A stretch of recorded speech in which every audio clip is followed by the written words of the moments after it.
How's it going, YouTube? We are back, and you can tell by me having this book, it's time for the June Power Rankings for the MLB. If you guys would like to see other sports, comment down below. And before we get started, I have to ask you guys to leave a like and subscribe. It'll really help me out. We're only 6 away from 100, so we're getting close. If you have any ideas for a 100 sub video, let me know. Dropping down a spot, before we get to the rankings, sorry about that. The best last 10, the Brewers are the hottest team in baseball, 10-0. They also have the highest winning streak at 10. They've been playing spectacular baseball. They have great pitching. If their offense comes alive, which it has been recently, they're a pretty dangerous team going forward, and as well into the playoffs if they make it there. The worst last 10 has to be the Royals at 1-9. They just haven't had the same success that they had in the first 2 weeks of the season. They were 2-3 weeks in the season. They were 14-7 at one point. Now they're out of contention for now.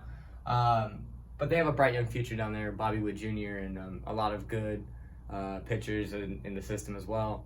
They also are going to have a top draft pick this year, so things are coming along in Kansas City, but it's just not that time yet. The highest losing streak right now, surprisingly, is the Cubs at 7. They no-hit the Dodgers, and then they lost 3 straight to the Dodgers, and they go out and they've lost 4 more since. So it's been a rough go of it for them. They're a good team. I expect them to turn it around a little bit. Got a good lineup. Their pitching staff has much to be desired, but Craig Kimball's back to what he used to be, and they have Ryan Tepera, who's been pretty good this year as well. They just need to shore up the starting rotation, and then they'll be fine. Number 15, dropping down 1 spot, the Indians. Put -1, so they dropped down 1 spot. That Central Division is a really, really weird one right now. Obviously, we expect the Indians and the White Sox to be competitors. We also expected the Twins to be more competitive than they have been. I don't know what happened with the Twins this year. I know that they're getting into some beef with the White Sox, but that Central Division is weak. It's been weak for a while now. Probably one of the weaker divisions in the league in terms of winning percentage, but they're number 15. They dropped down 1 spot. Number 14, and dropping down 4 spots, are the Yankees. This is just such a weird year for them, man. It's just they're finding ways to lose games and not finding ways to win them. They had one of the craziest games all year long. They were put up 7 on Ohtani in the first inning, and then they go and give up 7 in the 9th or something like that. Something ridiculous to blow a lead.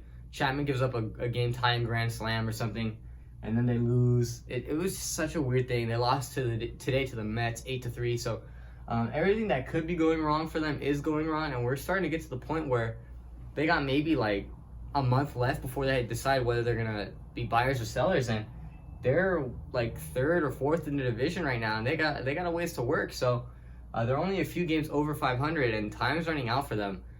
They have some decisions to be made. They got a lot of contracts that should be moved, a lot of ugly contracts, a lot of contracts that need to be paid. So they need to make a decision. They dropped 4 spots. That's one of the bigger drops here, I believe. I believe it is the biggest drop, and tied for the biggest drop. Alrighty. Number 13. These guys were not ranked previously on the board. They've been playing some pretty good baseball until they matched up with the Dodgers. The Nationals, they came in pretty hot. Last few weeks, they've been winning some games. They come in, the Dodgers come in most recently at the end of June, and the Dodgers have taken 2 straight for them. But aside from that, they've been playing pretty consistent ball. I believe they were 14-7 at one point going into the month. So, they were a team that were talking about, moving pieces, moving Scherzer. That was a rumor that they were going to shop Scherzer. But now that they're back in contention, only a few games out of first place, because that National League East is really weak too.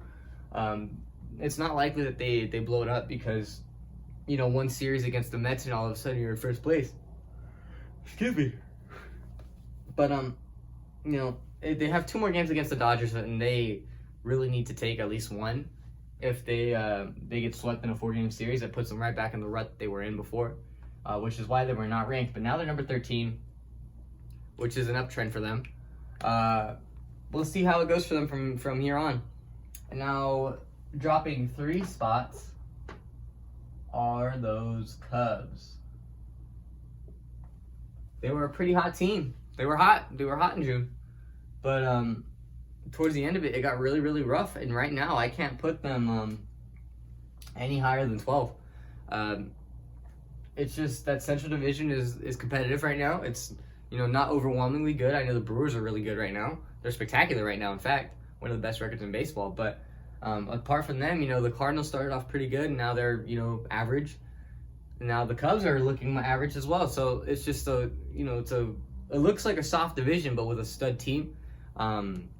It's just a weird year so far, and obviously, I expect everything to even out. Things always even out. Right now, I have them at 12. Could they be lower than that? Easily, they could be top 10, I think. Especially with this team right in front of them that doesn't move a single spot in a month.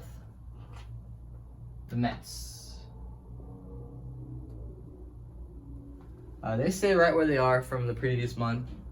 Lindor picked it up a little bit in the month of June, but nothing to really earn his large contract. But DeGrom's still DeGrom. His ERA is above 1. Ooh, big deal.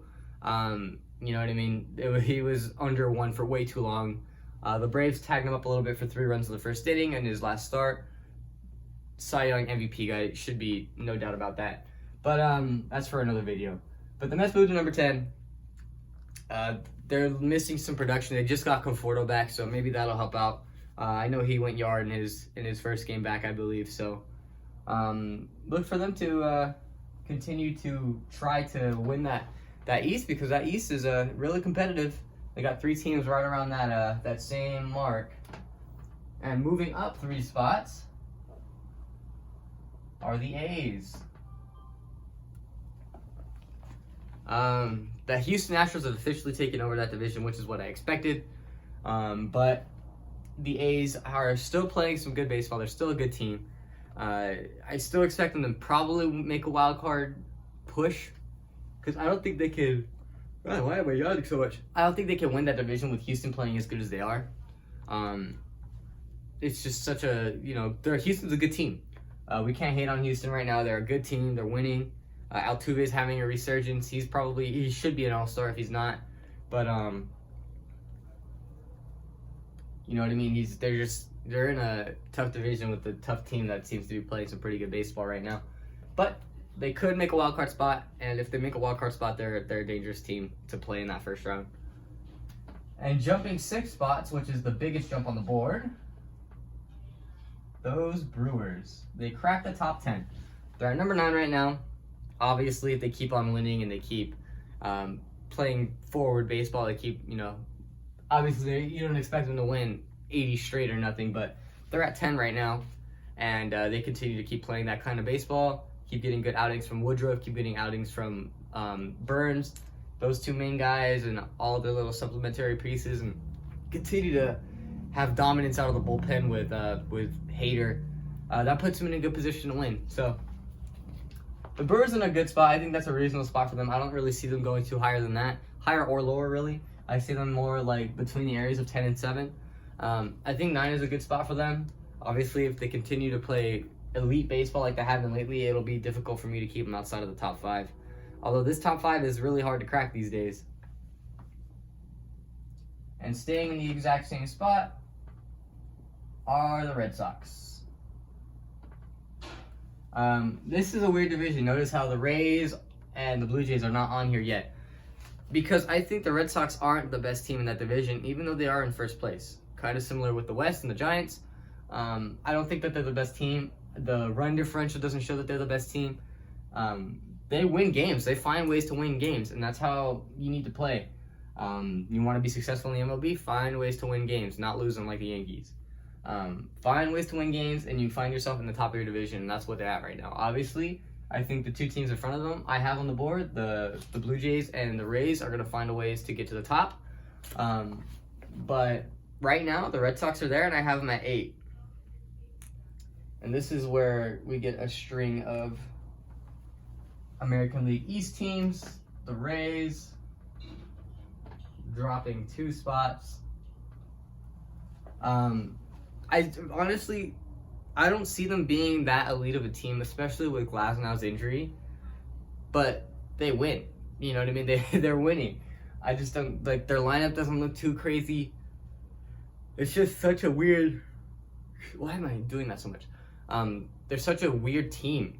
You know, they don't have the elite pitching staff that they used to. They don't have Snell anymore. They don't have Morton. They don't have Glasnow. But they're winning games. You know, their bullpen is still pretty good. Their lineup is okay. You know, they're never going to be a team that really puts up, 7 runs a game or anything like that. But, you know, they have some nice young pieces, a nice contact guys that put the ball in play a lot. They don't strike out too much. And that's enough to help them win games. But the team that I have that's put probably the worst in the standings above them is the Blue Jays. In terms of their roster and stuff, it's hard for me to put them any lower than that because they score. They put up a lot of runs. And they don't really give that many against. It's just they're not finding the way to win. They have the makeup, they have the team. It's just finding that extra gear, that extra little bit of growth to help them win more games. Semien is playing on a crazy level. Vladimir is playing at an MVP level. You know, Teoscar Hernandez in left field is an all-star. You know what I mean? So they have the pieces. It's all there.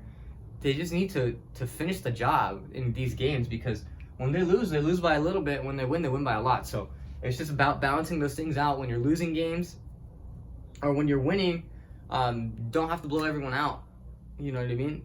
But if it means winning more games, winning more close games, blowouts, and then winning those close games instead of losing those close games, that's how you end up on the next level and end up at the top of your division. Right now, they're 8.5 back of the Red Sox, but I have the Red Sox lower than the Blue Jays.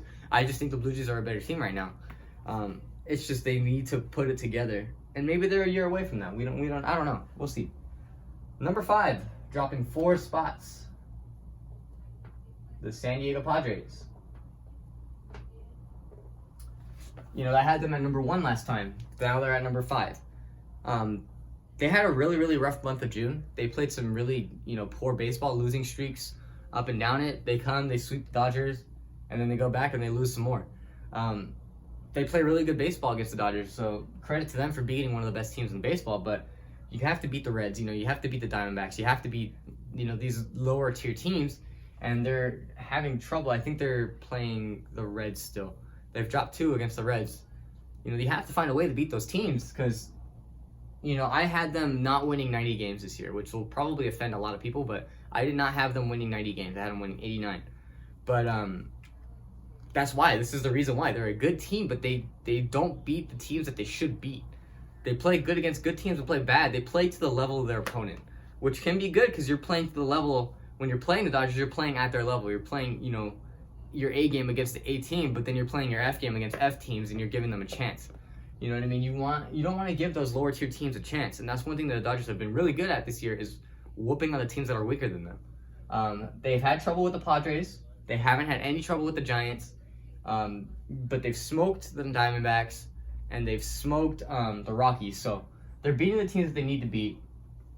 But the Padres are not doing that, which is why they dropped 4 spots and they end up at number 5. And the weakest of the big 3 in that division, the National League West. Number 4, moving 2 spots down, the White Sox. Still first in their division, cold of late, but that roster, the sooner it gets healthier, the sooner they're going to be back on top or, back to their hot level of play, even though they are still on top. Giolito and Donaldson have had something going on. They met in the parking lot. For whatever reason, I don't think they threw any punches or nothing. Nobody, it sounded like a civil conversation, but,